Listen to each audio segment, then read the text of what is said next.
మందిరంలోకి ఎప్పుడైతే ఒక వ్యక్తి వెళ్లి గంట మోగిస్తాడో అప్పుడు ఆ ధ్వనిని విని ఆ వ్యక్తికి అర్థమవుతుంది తన మనసు ప్రశాంతంగా ఉందని.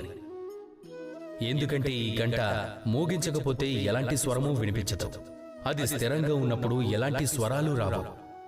ఎప్పుడైతే మనం వాటిని కొడతామో అప్పుడు వాటి ధ్వని ప్రతిధ్వనిస్తుంది.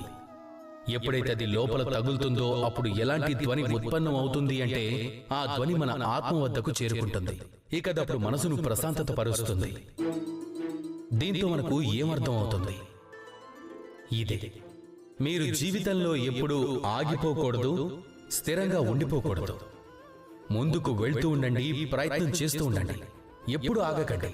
ఉదాహరణకు కుటుంబంలో ఒక వ్యక్తి బంధాలకు బందీ అయ్యాడు, ఇంకొకరు కర్మలకు బందీ అయ్యారు, ఇంకొకరు బాధలకు.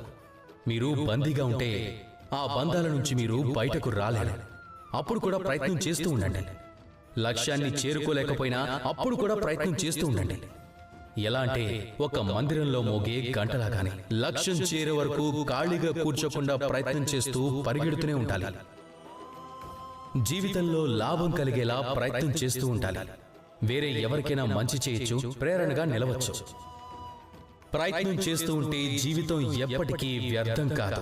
కనుక ప్రయత్నం చేస్తూ ఉండండి. అలాగే నాతో ప్రేమగా చెప్పండి, రాధా కృష్ణ.